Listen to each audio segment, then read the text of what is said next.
Hey everybody, what's going on? Hello everyone. We are back and it's the holiday season. 'Tis the season to be jolly. Fa la la la la la la la la. People aren't always so jolly 'cause they stress out, and that's what it's about. 5 ways to de-stress during the holiday season. Okay, anyway.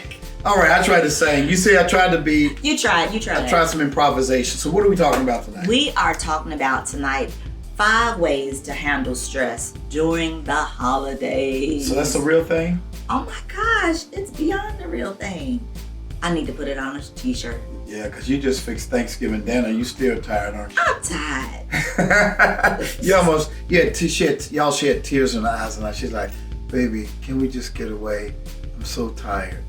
It's a lot when you think about putting together a holiday for your family. Mm-hmm. And so as married couples, we know that there can be some stress during the holidays. We're going to keep it 100. We get tired too.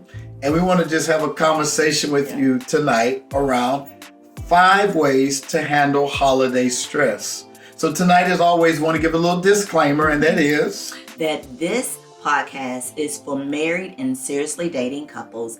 The information that we share tonight is for educational purposes only. Yeah, and we're here to have a good time. We're not here for a long time, but we're here for a good time.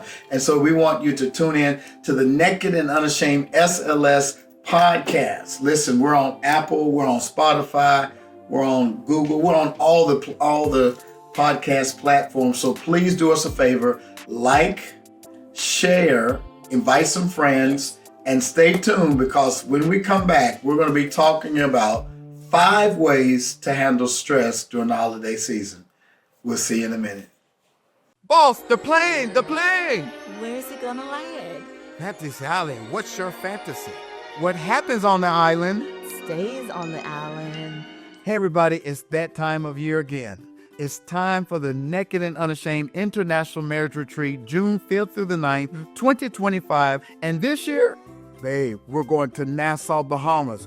We've got our own private island. The Royal Bahamian Island is couples only, all inclusive, some of the bluest water you've ever seen in your life, and every fantasy you've ever wanted to fulfill within the boundaries of a holy marriage is about to take place on this island. It is June the 5th through the 9th, 2025.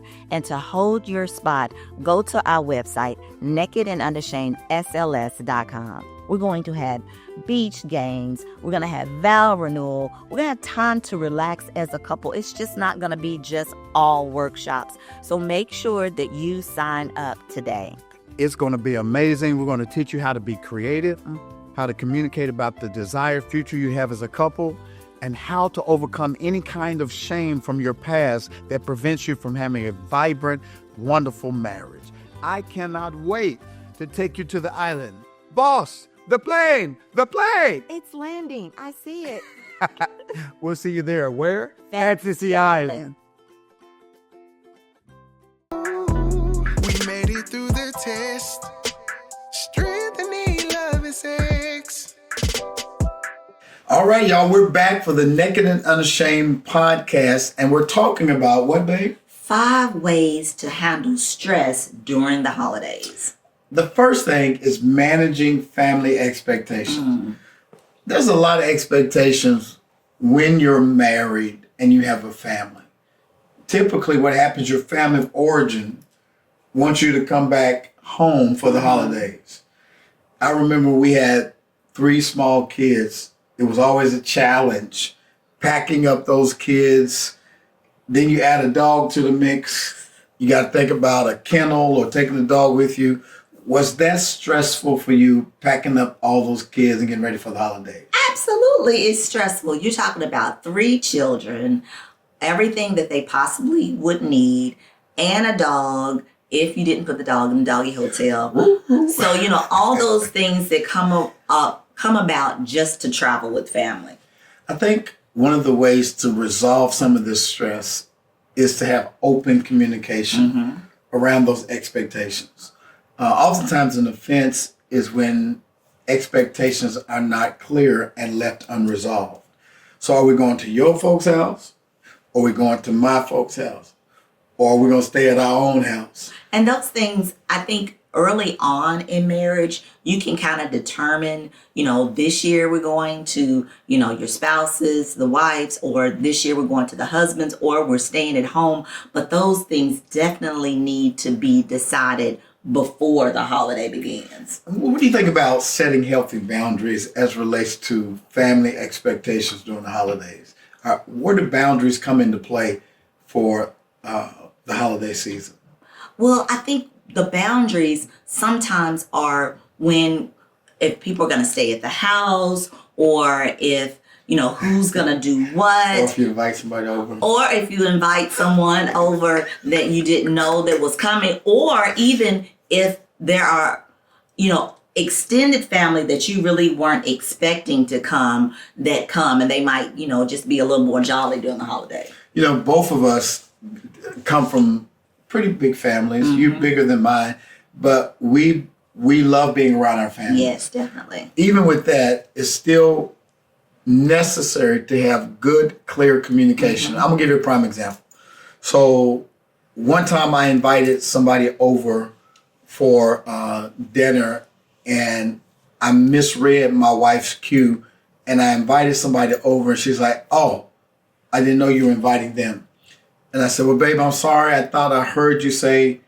And so we always have to be very clear, because it gets kind of awkward when you invite people and your spouse didn't know you were inviting them. Or if you invite over that one relative that likes to steal your jewelry. Pookie's coming over here, hide your jewelry. Keep Pookie in one room. Stay over here so I can watch it, boy. Sit there right there. But I think sometimes we put on those unrealistic expectations. We'll put on the expectation of, everything has to be perfect. But it's family. So, family 9 times out of 10 would like to chip in with, whatever the meal prep is, or if it's a potluck type of dinner. But I think for me, sometimes I put on those unrealistic expectations. Would you give our family a 9 out of 10? I'll give our family a 10 out of 10. That they want to help and contribute? So they're not just Reynolds Wrap people? Depending. You got to get them at the right time. Yeah. So I heard you saying that it's necessary not to be Superwoman or Superman and not take it all on yourself. Exactly. Ask your family to contribute so that it's not stressful. Not just asking. If they offer to help, then accept it. Yeah. We on this podcast, we typically talk about intimacy and how to get the love you want in your marriage, and we're very practical around intimacy. We're going to keep it a buck with you. Sometimes during the holiday season, you get too tired. You become too tired to get some. Am I right about it? I agree. The other night, I couldn't believe I said this out of my own mouth, y'all. I could not believe I said it. My wife was tired. She'd been working on Thanksgiving dinner. And I was laying in the bed and I had this revelation. What was the revelation? I was waiting for you to come and give me some. And the Lord began to talk to me, and he says, "Son, your wife has already made love to you." I said, "No, she hasn't, Lord. She's in there cooking. She's in there, she's doing all this stuff. I'm waiting on her to come in here and drop it like it's hot." And the Lord said, "She already made love to you." I said, "What do you mean?" "She cooked dinner for you. She cleaned the house. She got ready for your relatives to come over. That's love." And I was like, wow. And so I realized that you had already shown me that you loved me by cooking and all the preparations you had to make. So I want to thank you publicly. You're welcome. And say thank you for making love to me. You're welcome. So you got to give some grace during this holiday season. It's not going to be swinging off the chandeliers every night. You might sneak you in one night or two, but I think it's unrealistic to think that you're going to continue your regular intimacy routine throughout the holidays, because there's shopping, there's setting up tables, there's cooking, there's gift wrapping. There's a lot that comes with it. What do you think? I agree. An intimacy is not always penetration. Like you said, like most black families during the Thanksgiving holiday season, the kitchen is closed that entire week for Thanksgiving. But I made extra meals outside of what we were going to have for Thanksgiving. So thank you for recognizing me giving you a love language other than sex. But I also gonna say this. What you gonna say? She did come in there one night though. You tell too much. I don't tell too much. I gotta tell it like it is. It's gonna set the truth should set you free. One night you did come in and I was a little bit pouty and I was getting ready to go to sleep. Next thing I know, somebody crawled on my side of the bed and woke me up and said, I got something for you. I said, God, you're so good. I recognize that my husband has a sex window. And so I wanted to make sure that I stayed within that sex window regardless of me being tired. He'll open up a window and pour you out a blessing. I have a window. What's my window? You have a 24-hour window. But most men have a 72-hour window. And so you have to know what your spouse's window is and try to stay within the confines of that window. But I want y'all to hear this. There's grace that's needed. Mm-hmm. There's grace that's needed because you both are going to get tired during the holiday season. So give yourself grace and take those spontaneous moments to where, hey, everybody's in the great room. Come here real quick. That might happen. It might not. Might be some nights where one of you comes in and massages the other's feet or rubs the other person's back. I know your back was really stiff from cleaning all those greens and cutting up potatoes and all that. And so I gave her a massage. So there's other ways to show your love. So that's one. Third thing is there is financial stress that has to be handled during the holidays. And one of the biggest things that breaks marriages up is finances. And so what can couples do to handle the financial stress that comes with the holiday season? Well, one of the things is setting that budget. There are going to be some unexpected expenses during the holiday. So make sure you put a little cushion in for your budget making, whether you have to buy some extra, food because you have more people coming, or even, making sure that, hey, this is what we're going to deal without this year. We're going to compromise on this, but making sure that there is a budget that's set. You know what we did? We got 3 grown young men and I got tired of trying to figure out how to shop for them. Okay. I'm just going to be honest. I think it was last year, we had Christmas and our baby boy who's in college, they're opening up their presents and he's going to come to us. He's going to say, did y'all wait till the last minute to go shopping this year? And I'm like, what? It just seems like y'all waited till the last minute. So you know what we did this year? We asked them, what do y'all want? And to our surprise, they were somewhat modest. Mm-hmm. They wanted undergarments, brand name undergarments.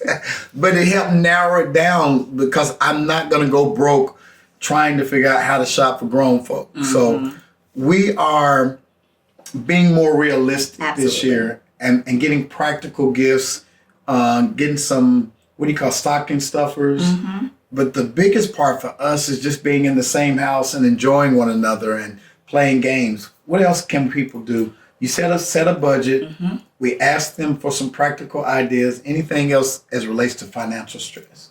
Well, I think, one, you can set a limit if you're exchanging gifts. If you have a large family, as opposed to getting gifts for 17 people in the family and they're all grown, why don't you draw names? I love that. And then you set a dollar amount. I love that. And you also put down like 5, 10 little items so that you're getting the person what they want, but you're staying within that amount. I like that. We're going to do that with our family this year. Okay. Call your sister up and tell her we're drawing names. Okay. Where do we do that in school? Was that in grade school when we used to draw names? We've done it a number of different times. It was school or... Didn't you hate when somebody drew your name and gave you something that was crunchy?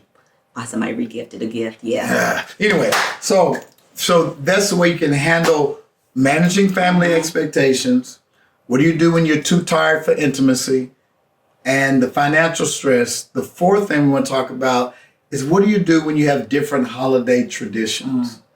You know, because when you come from two different family of origins, typically y'all did things different than we did. Yes. Just like last night we were decorating the tree and you were like, I can tell that Christmas is your favorite. I said, what's your favorite? And we've been married, 32 years and still talking about what is your favorite. Christmas is mine, and you said Thanksgiving was yours. Was mine. And so I can tell because my wife goes all out with all the little details of Thanksgiving. But when it comes to Christmas, it's too many pieces. Oh man, I'm going to get the live Christmas tree. I got to have my pine needle smell like grandmama's house. I'm going to make sure I get the right decorations. This year I wanted some blinking lights. So the thing about it is what we have done is that we have blended our family traditions.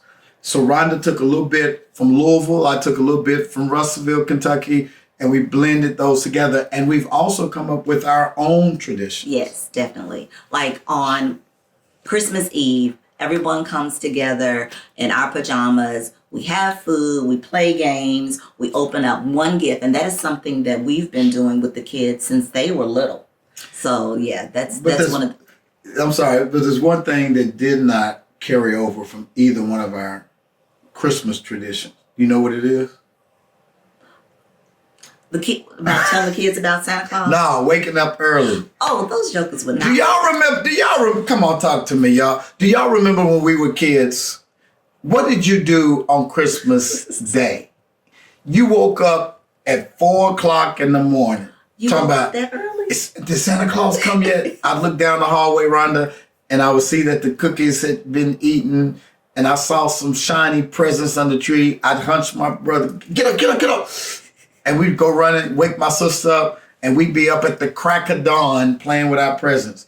When our boys were little, we'd go in there, I'd say, they not up yet. I ate all the cookies up. Well, no, I think one, because we told them at a very young age that there was no Santa Claus. Oh, there was. So maybe that contributed to, they're like, well, shoot, the presents are still going to be there. We know mom and daddy got them. So, Santa Claus didn't do it. But I love the fact you said we had a new tradition. And that was we opened up one, like Christmas Eve. One Christmas Eve, yes. We play some games, and then the next day, when everybody decides to wake up, we open up another. Yes. Here's the big one. Here's a big one around holiday stress, and that is dealing with emotional triggers and grief. A lot of you may be like my wife. We're of that age now where we're losing our parents, and it was real heavy for you this holiday season, dealing with the absence of your dad and your mom. And in that moment, what your spouse needs is empathy and understanding. Can you talk about what it feels like having that void during Christmas when your dad and your mom is no longer there? Well, especially if your parents are really active in your lives, with the children's lives, it's just that void of the things that they used to do, how they would contribute to making that, whether it was Thanksgiving or Christmas, extra special. And so just realizing that I'm grown up for real. I can't rely on mom or dad to fix, XYZ dish. I've got to do it on my own, or with my siblings, when we're all together, that it's us that we've got to continue to do daddy's greens or mama's dressing, so those things just really weigh heavy on me. What did you find yourself doing this Thanksgiving as you were preparing? You told me that you was having a conversation with your mom. Oh, yeah. Since this Thanksgiving, it seemed like I had to prepare 90% of our meal. I was talking to my mom and dad in the kitchen. Am I doing this right? They're not using the measurements. I'm using the measurements my ancestors, we say until the ancestors tell you to stop seasoning. That's what I was doing. So I was just talking out loud to my mom and my dad. And I was like, is this how I do it? Am I taking the bitterness out of the greens this way? Do I need to add more broth here? And so that helped me. It helped. It didn't take it away, but it helped. And I did what the little boy, there's a story of a little boy, his neighbor was an older man, and he lost his wife. And the little boy was about 7 years old, and the parents saw him leave out of the house and go next door. And he was gone for a little while, and they started to get worried, but then the door opened back up, and they said, "Where you been?" And he said, "I had to go help Mr. Johnson." He said, "What'd you go help Mr. Johnson do?" He said, "I went over on the porch and I sat down with him and I just helped him cry." And so what I did the other day with my wife, when I saw that she was down and out, just laid on the floor and we helped each other cry a little bit. And it's okay to be able to say you're not okay. And yet what your spouse needs the most is empathy and understanding. You can't just tell people, "Oh, you'll be all right, get up." No. It hits hard. The holidays are extra hard. And we even have a grief counseling session at our church coming up on Wednesday. It's Wednesday. At 6 p.m. So if you need some grief counseling, if it's been pretty heavy for you, say no more. Come to New Direction Christian Church, 6120 Winchester, and receive the grief counseling you need. So we just gave you 5 ways to overcome stress during the holidays. Can we do a recap? Oh, absolutely. Number 1? Number 1 is you have to try to manage your family expectations. Set those healthy boundaries and make sure that you communicate what those boundaries are and what those expectations are. Number 2, you might be too tired for sex. Remember, sex is not always penetration. Sex is appreciating the affection and your spouse speaking your love language, and give yourself grace. It may not be swinging from the chandeliers, but you might be able to sneak you one in. What's number 3? Number 3 is there may be some financial stress, but the way that you can kind of cut that out a little bit is to make sure that you set a budget and really try to stick to the budget. But during this holiday, maybe try to give an extra cushion for those unexpected expectations,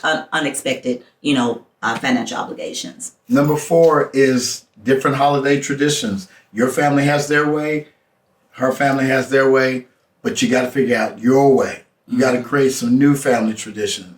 And last but not least, those emotional triggers, those stressors that come out because you've lost loved ones, it's okay to take a pause. It's okay to lay in the floor and just say, "I need a beat." And making sure that if your spouse has gone through any type of loss like that, that you sit with them and help them cry. Amen. I'm here with you. I know it. I see you trying not to cry right now, but I got you, girl. I got you. Listen, we got something to make you smile. We've got something coming up we've been anticipating and waiting for oh so long, starting like Marvin for a Cool J song. We got the Naked and Unashamed International Marriage Retreat. Whoop, whoop. Y'all, it's going to be all that in a bag of chips. I know y'all seen us on the video. I know you heard us on the radio, true, but you still won't pay me no attention. I need y'all to pay attention. We've got our master's class coming up on this Thursday at 6:30 p.m. It's a free master's class called Getting All the Love You Want for Your Marriage. Watch this. We're also going to be detailing how you can go on the marriage retreat to Nassau, Bahamas, June 5th through the 9th. And we're at the Royal Bahamian. Y'all, it's its own island. Couples only. All inclusive. Beautiful rooms. Blue waters. Pristine beaches.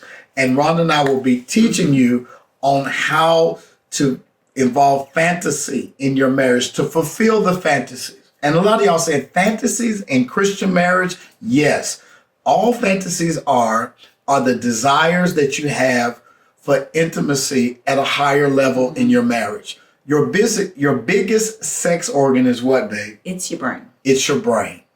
And your brain is what fosters the creativity for spontaneous lovemaking, for things you've always wanted to try but haven't, things that are within the boundaries of a healthy and holy marriage. Yes, you can have fun and still be Christian in your marriage. Yes, you can have fantasies. It's not having desires that's wrong. It's what you do with those desires. And so we want to be able to teach you that.